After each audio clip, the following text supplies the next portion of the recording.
There's an index card with Max Gruber written on it.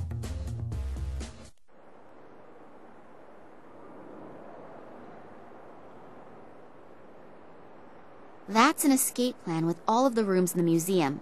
It's not up to date, considering a few of the rooms have been blocked off for renovation.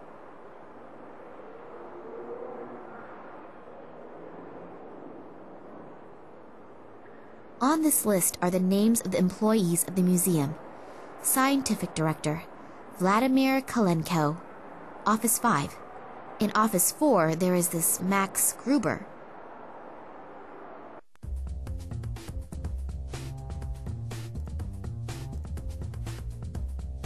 What luck! The key fits! I'll just turn Max Gruber's blaring music down to a bearable level. And I didn't save! What a mess. Redoing all of that work is gonna take hours. Mr. Gruber, please, let me in. I need to talk to you. What? Hold on just a sec. Hello, you're Nina Kalenkov, right? Yeah, how did you know that? Your father told me about you. I'm so happy to finally meet you. Were you wanting to have a look over your father's shoulder while he's working? I wanted to see him, but when I got here, the door to the museum was standing wide open, and his office was in total chaos.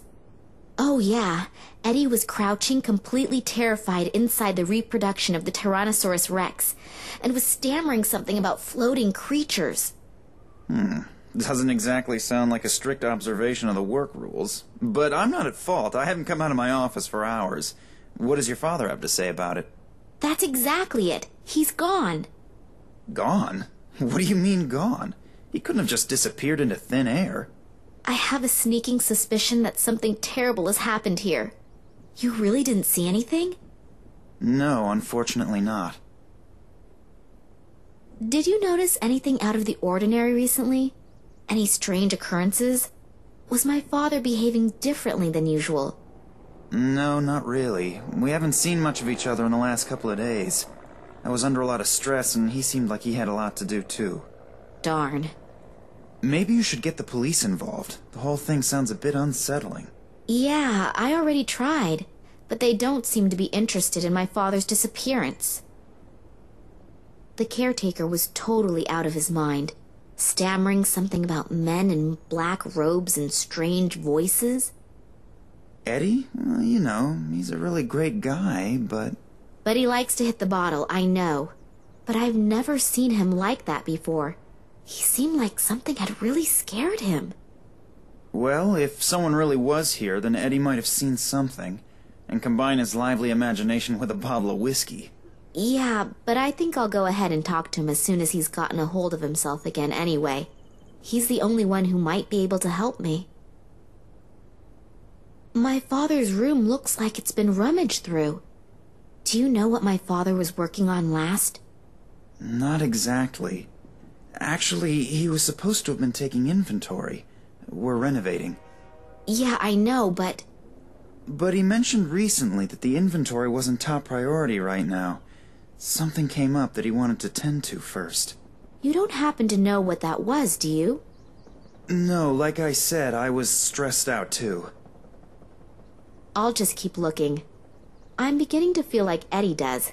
I'm totally confused, and I'm really starting to feel scared. If you need help, I'll be here. Okay. Thanks a lot.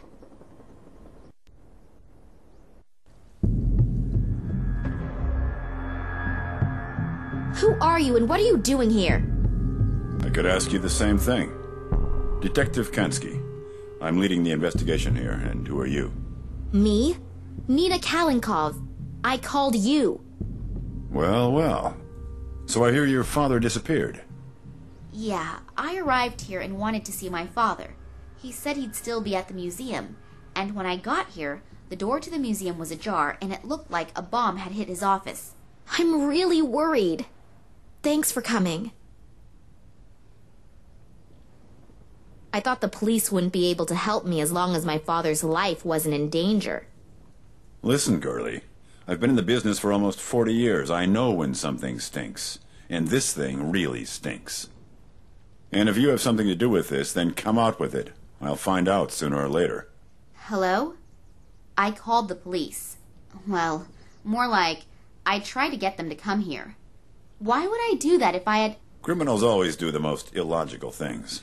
I'm not fooled by such things. Otherwise, I wouldn't have become a detective. Yeah, all right, I get it. You're a really clever guy. Do you think something happened to my father?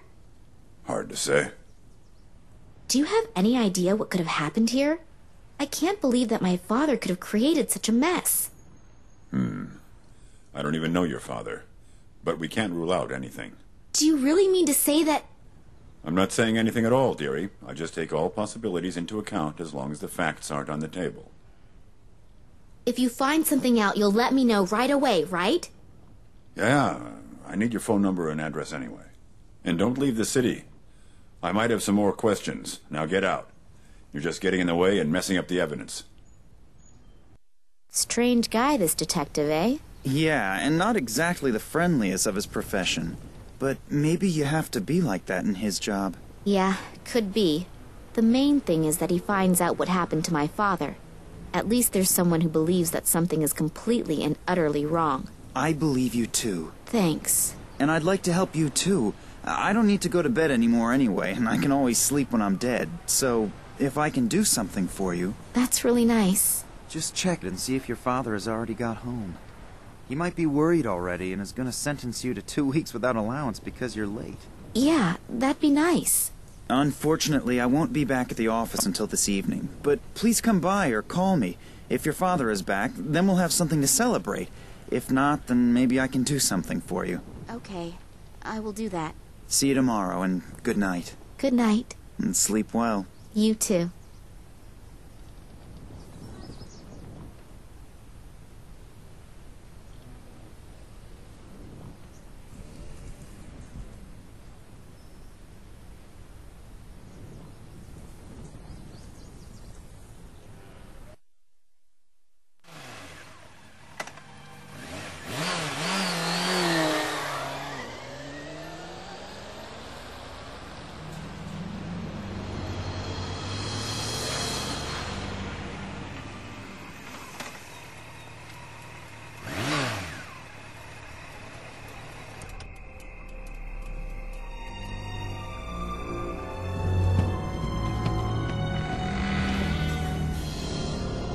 Hello?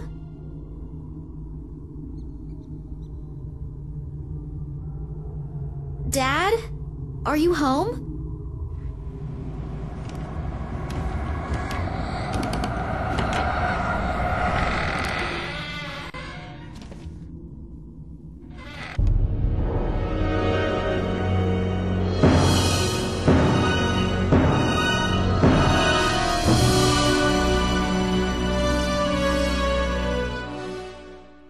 Oh, God, my head's gonna explode. Oh, hell. Someone's been at work here, too. First his office and now his apartment? What has my father gotten himself into? I should be more careful in the future. The guys who did this seem like they're pretty darn serious.